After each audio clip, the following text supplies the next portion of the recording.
Hi all, welcome to Dinners with Dave. Today, we're preparing another French bistro classic called Soupe au Potiron. A soupe au potiron is a French pumpkin soup. Today, we're switching it up. We're adding butternut squash, some fantastic fall aromatics, and a little bit of cashew cream to keep things totally plant-based. Come on, join me, let's cook.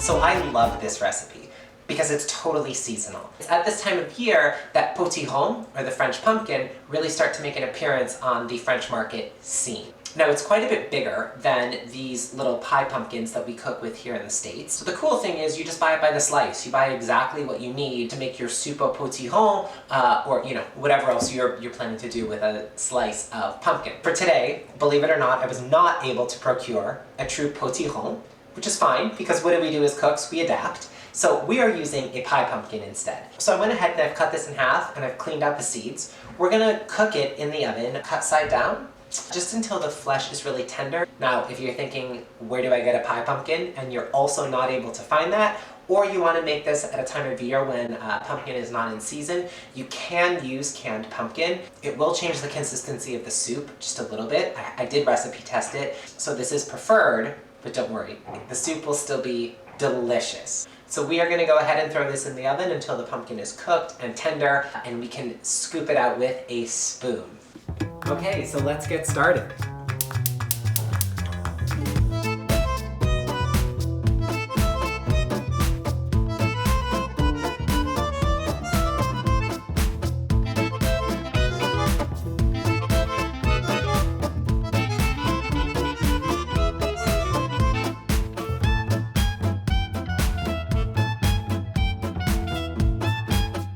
If you're anything like me, you're probably looking at allspice berries in this recipe being like, oh no, we're skipping those. I don't have those in my pantry.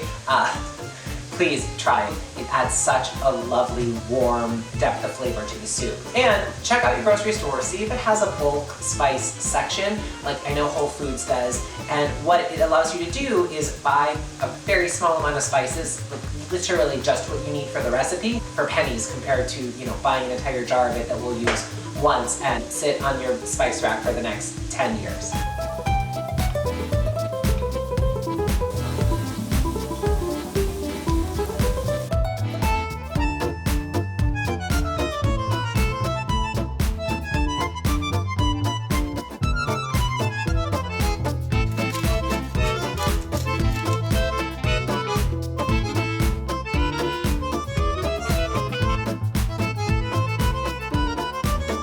Okay, our pumpkins here have cooled off to the point where we can handle it. So we just need a spoon, and look at this. Look at how caramelized and beautiful that is. So we're gonna take the pumpkin, spoon, and just scoop the flesh out and put it into a bowl. Ideally, we want about a pound of pumpkin flesh here. A little more or a little less, it's cooking, it's fine. And look at how great that pumpkin meat looks. It's tender, it's caramelized. So now because it's already cooked, we're just gonna put it in the soup with the butternut squash, cook it for a minute or two to kind of let the flavors combine, and then we're gonna put it in the blender. The butternut squash is absolutely fork tender, which is what we want. We're going to add our roasted pumpkin flesh. We're just gonna let this cook for a minute here to get the flavors melded together. Okay, so we have our soup here off the stove. We're gonna let it chill out for a second because I guess we wanted to do just that, which is chill. Because we're gonna put it into a blender, and nobody needs to be burned while moving hot soup into a blender.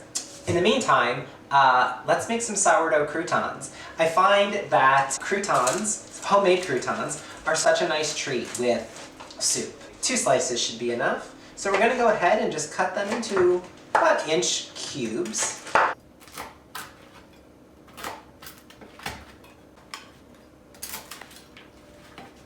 I love soup with homemade croutons. There's something so rustic about it, but yet totally chic. They're so much better than store-bought croutons, and they take 5 minutes to make.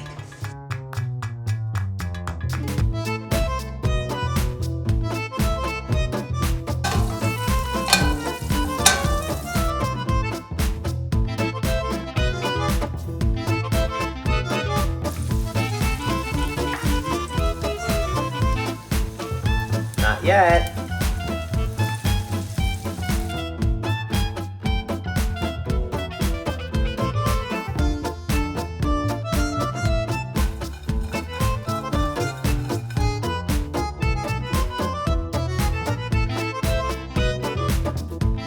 Alright, now that our soup is cooled a bit, let's go ahead and move it into the blender.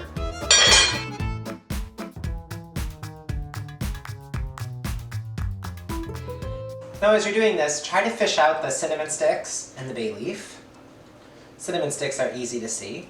Now you can keep the allspice berries in, but if you want a more mild flavor, go ahead and take them out. And be careful, because you never want to fill your blender with too much hot liquid. Steam can escape and you can get burned, which is not good. Let's just process this for a minute.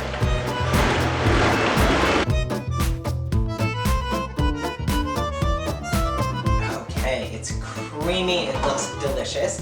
So let's go ahead and move this into a bowl while we process the rest of the soup.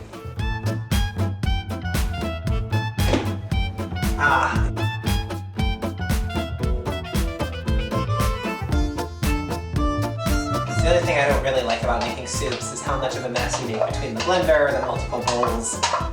That's okay, this one's worth it. This smells so lovely. So now to this, we want to add anywhere between half a cup and 3/4 of a cup of cashew cream. Now, if you don't know how to make cashew cream, super easy, you can do it at home. I do have a video on how to make cashew cream. Check it out. I will include a link to it in the description below. But we want about a half a cup to 3/4 of a cup, depending on how creamy and how luxurious you want your soup. I'm going for extra luxury, so I'm adding in all 3/4 of a cup here. And you can see that it's just creamy and beautiful. Let's go ahead and do a little taste test here. Oh my gosh, it is so good. It is creamy, I can't believe there is not dairy in here. And you can really taste the fall spice. It's not overpowering. It actually complements the soup so well. It's warm, it's sweet, it's a really delicate flavor. If you like this recipe, don't hesitate to subscribe for more. So many more recipes, so many more videos coming your way very soon. Give me a like, leave me a comment below. I would love to hear from you.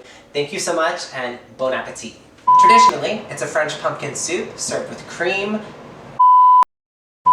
Hi, welcome, nope. So if you're anything like me, what do you think?